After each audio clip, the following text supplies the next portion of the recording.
బుర్రకథ అనేది తెలుగువారి జానపద కళారూపం. ఇందులో కథకుడు తంబుర వాయిస్తూ పాటలు, పద్యాలు, హాస్యం జోడిస్తూ కథలు చెబుతారు. వీరికి ఇద్దరు సహాయకులు ఉంటారు.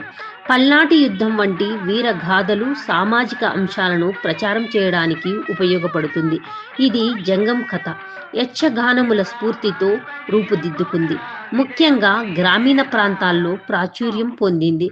ఇది సంగీతం, నృత్యం, నాటకం కలయిక.